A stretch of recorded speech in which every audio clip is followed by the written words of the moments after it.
Hello friends, स्वागत है आप लोग का हमारे YouTube channel national online classes में।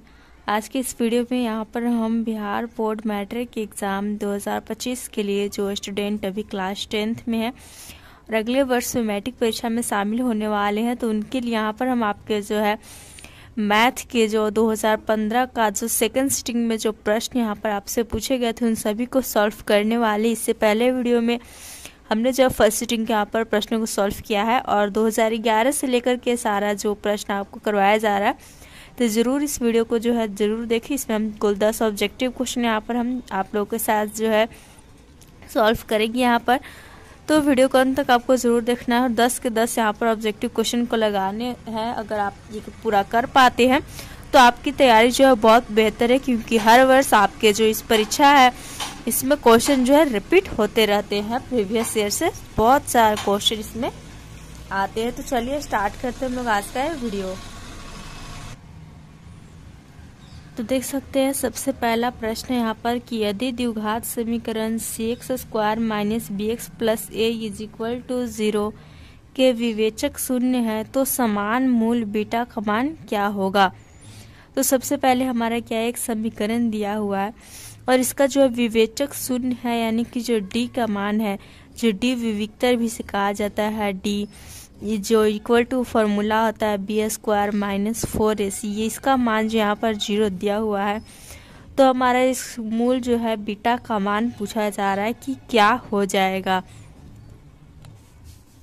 तो एक फॉर्मूला जो है हमारा होता है, आप सभी जानते हैं, x इक्वल टू जो मूल निकालने वाला जो -b +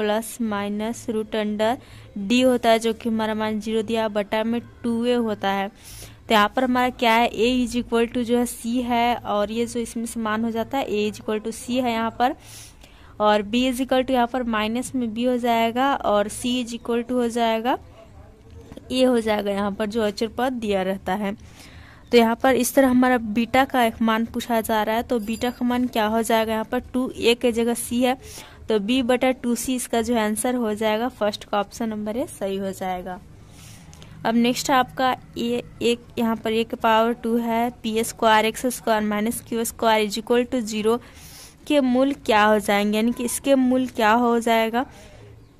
तो यहाँ पर हम इसको कैसे सॉल्व करेंगे, तो यहाँ पर जो है इक्वल टू 0 है तो a² p² x² = हम यहाँ पर लिख सकते हैं q² को, q² जो साइड जा सकते हैं यहाँ पर, और x² = हम लिख सकते हैं यहाँ पर q² बटा में a² p²।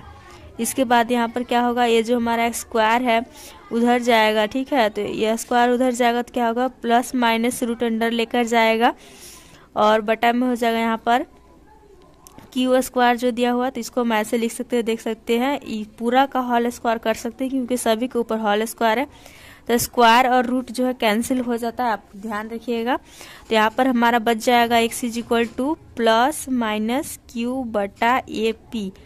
तो देख सकते हैं जो कि ऑप्शन नंबर डी है, तो 2 का ऑप्शन नंबर डी जो है सही हो जाएगा।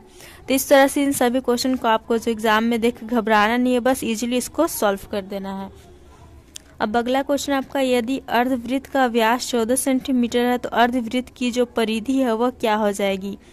तो सबसे पहले अर्धवृत्त का आपका जो है व्यास दिया हुआ है 14 सेंटीमीटर, जो कि d इक्वल टू 14 सेंटीमीटर है। तो व्यास से क्या करना है, सबसे पहले आपको त्रिज्या निकाल लेना है। तो त्रिज्या इसका हो जाएगा 7 सेंटीमीटर। उसके बाद आपको अर्धवृत्त की जो परिधि है इसका फॉर्मूला लिखना है और फिर जो इसके फॉर्मूला पर हम इसको क्या करना है, r इक्वल टू 7 सेंटीमीटर आपको रख देना है। तो आंसर आपका जो है 22 सेंटीमीटर यहाँ पर आ जाएगा। तो 3 का ऑप्शन नंबर बी जो है वह सही हो जाएगा। अब नेक्स्ट क्वेश्चन यहाँ पर, किसी असीमित बंटन का माध्य और माध्यक 26.8 और 27.9 है तो इसका जो है बहुलक क्या हो जाएगा। तो यहाँ पर क्या हुआ है कि आपका माध्य और माध्यिका का मान जो दे दिया है और यहाँ पर बहुलक पूछा जा रहा है। तो माध्य, माध्यक और बहुलक में आपका एक फॉर्मूला होता है, तो उसी फॉर्मूला के द्वारा इसको जो है यहाँ पर हम बनाएंगे, जो कि फॉर्मूला हो जाता है आपका बहुलक इक्वल टू हो जाता है 3 माध्यिका। तो 3 इंटू हो जाएगा माध्यिका का जो मान दिया रहता है। तो माध्य यहाँ पर 26.8 है और माध्यिका 27.9 है। तो यहाँ पर 27.9 हम लिखेंगे और माइनस हो जाता है 2 गुना माध्य का मान, तो माध्य का मान यहाँ पर 26.8 है। तो सिंपली अब इसको हम जो यहाँ पर पॉइंट का जो आपको गुना होता है इसको करके घटा देना है, तो ये हो जाएगा इस प्रकार से 9 × 27 हो गया, 27 के साथ हाथ में 2 है यहाँ पर, 7 × 22 23 की 3 हाथ में 2, 3 6 7 8 और क्या करना है आपको गुना करके सिंपली एक अंक के बाद यहाँ पर पॉइंट जो है बैठा देना है माइनस, इस तरह यहाँ पर करेंगे। 8 दूनी 16 की 6 हाथ में 1 और 3 और 1 5 हो गया, ये पॉइंट यहाँ पर बैठ जाएगा। और फिर क्या करना है आपको जो है घटाना है पॉइंट के एकदम सामने सामने रख के। अगर आपको पॉइंट का घटाव नहीं आता है तो आप इस प्रकार से घटा सकते हैं, देख सकते हैं। और यहाँ पर 53.6 लिखेंगे, पॉइंट के सामने पॉइंट लिखेंगे तो 7 में से 6 गया 1 हो जाएगा यहाँ पर पॉइंट, 3 में से 3 गया 0 और 8 में से 5 गया तो आपका हो जाएगा 3, यानी कि 30.1 यहाँ पर हमारा आंसर आ रहा है, जो कि 4 का यहाँ पर ऑप्शन नंबर दिया हुआ है, तो यहाँ पर ऑप्शन नंबर आपका सही हो जाएगा। अब नेक्स्ट यहाँ पर किसी वृत्त के बाह्य बिंदु P से 2 स्पर्श रेखाएं PA और PB खींची गई हैं, यदि PA = 6 सेंटीमीटर है तो PB की लंबाई क्या हो जाएगी। यानी कि यह बताया जा रहा है कि कोई एक वृत्त है, उसके जो है बाह्य बिंदु कोई P से हमारा 2 स्पर्श रेखा जो है खींचा जा रहा है, एक हमारा PA हो गया और एक ये PB हो गया। तो PA की लंबाई यहाँ पर 6 बताया जा रहा है, तो PB की लंबाई जो है वह क्या हो जाएगी। तो आपको ध्यान रखना है, जो कि PA और PB देख सकते एक तरह से समान दूरी लग रही है, तो जब ये 6 दिया रहा है तो ये भी यहाँ पर आपका 6 ही हो जाएगा। तो सिंपली यहाँ पर आपका 5 का ऑप्शन नंबर सी जो है सही हो जाएगा। 3 सारे क्वेश्चन को आपको छोड़ना नहीं, एग्जाम में बना कर आना है।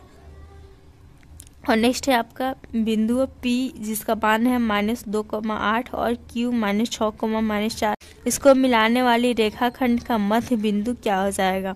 तो मध्य बिंदु के लिए हमने आपको जो है फॉर्मूला बताया था। मध्य बिंदु निकालने के लिए हम क्या करते हैं, x1 + x2/2 और एक हो जाता है y1 + y2/2। तो अब पूछेंगे कि x1 x2 क्या होता है, y1 y2 क्या होता है। तो ये हमारा जो मान दिया रहता है इसमें पहला मान x का रहता है, दूसरा y का रहता है, ठीक है। और उसको हम अच्छे से याद रख सके कि कौन किसका, क्योंकि x y से तो यहाँ पर मिस्टेक हो जाएगा, तो इसलिए भी इसका मान यहाँ जो पहले वाले को 1 1 दे दिए और दूसरे वाले को जो 2 2 दे दिए। तो देख सकते हैं x1 y1 और x2 y2 हो गया। तो अब हम जो इसका मध्य बिंदु निकाल सकते हैं, x1 का मान यहाँ पर हमारा -2 हो गया, तो -2 रखते हैं और प्लस में x2 का मान यहाँ पर -6, तो प्लस माइनस माइनस ही हो जाएगा, बटा में 2 और एक और हमारा हो जाएगा y1 + y2 है, तो y1 का मान 8 है और प्लस माइनस माइनस हो जाएगा 4/2। तो देख सकते हैं -8/2 हो जाएगा, जो कि कट के -4 आएगा और ये हो जाएगा 4/2, जो कि कट के आपका 2 हो जाएगा। तो -4,2 ऑप्शन नंबर बी में आपको दिख रहा होगा। तो हमारा 6 का यहाँ पर ऑप्शन नंबर बी जो है वह सही हो जाएगा, ठीक है। तो इस तरह आसानी से सारे क्वेश्चन जो आपके सॉल्व हो जाते हैं। चलिए हम लोग अपने जो अगले क्वेश्चन को देखते हैं, जो कि यहाँ पर दिया हुआ है कि 2 वृत्त की परिधियाँ 2:3 के अनुपात में है, तो उनकी त्रिज्या का अनुपात क्या हो जाएगा। यानी कि वृत्त की परिधि का अनुपात आपको दिया हुआ है और त्रिज्या का अनुपात पूछा जा रहा है। तो सिंपली ये बहुत ही क्वेश्चन आपका इजी, आपको क्या देखना है कि वृत्त की परिधि क्या होता है। वृत्त की परिधि होता है 2πr और त्रिज्या हमारा नॉर्मली r ही पूछा जा रहा है। तो देख सकते हैं यहाँ भी r सेम है, यहाँ भी r सेम है। तो सिंपली आपको जो 2:3 दिया है, तो आंसर भी इसका जो है 2:3 ही हो जाएगा।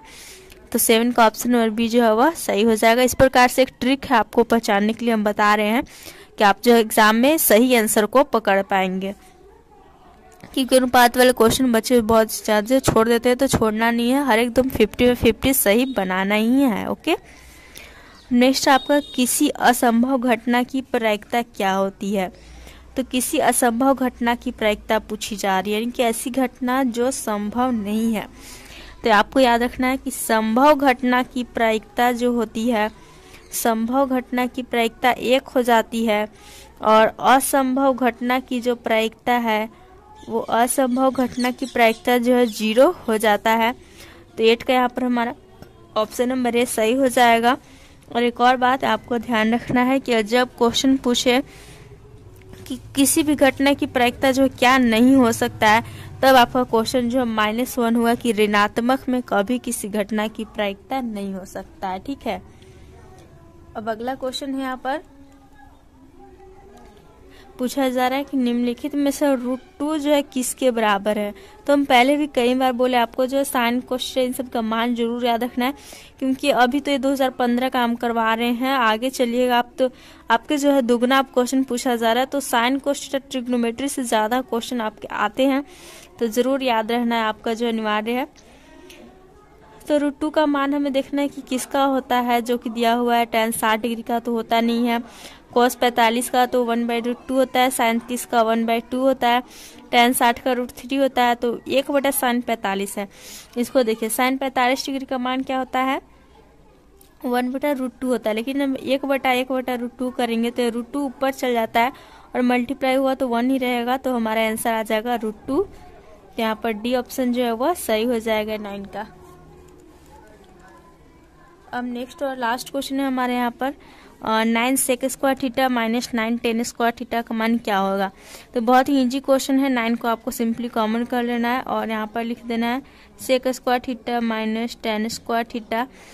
तो sec square theta minus tan square theta is equal to 1 होता है, तो 9 × 1 इज इक्वल टू 9 इसका आंसर जो हो जाएगा ऑप्शन नंबर बी 10 का सही हो जाएगा। और एक स्टूडेंट का यहाँ पर क्वेश्चन आया था कि जो ऑब्जेक्टिव के साथ सब्जेक्टिव भी करवाया जाए, तो जल्दी आपको यहाँ पर जो मैथ का तो अभी ऑब्जेक्टिव चल रहा है, लेकिन सब्जेक्टिव भी जल्द ही सभी को जो यहाँ पर उपलब्ध कराया जाएगा। तो आप लोग चैनल से जुड़े और वीडियो को जरूर आपको जो यहाँ पर समझ आए। अगर नहीं इसमें कोई भी आपको डाउट है क्वेश्चन में तो कमेंट कर सकते हैं, पूछ सकते हैं। ओके, और सारे सब्जेक्ट का ऑब्जेक्टिव करवाया जाएगा, अब स्टार्ट किया जा रहा है आपको। अभी फिलहाल मैथ और साइंस का चल रहा था, तो आपको अब हम सोशल साइंस हिंदी का भी स्टार्ट कर दे और संस्कृत का भी। ओके, चलिए वीडियो को अंत करते हैं। Thanks for watching video.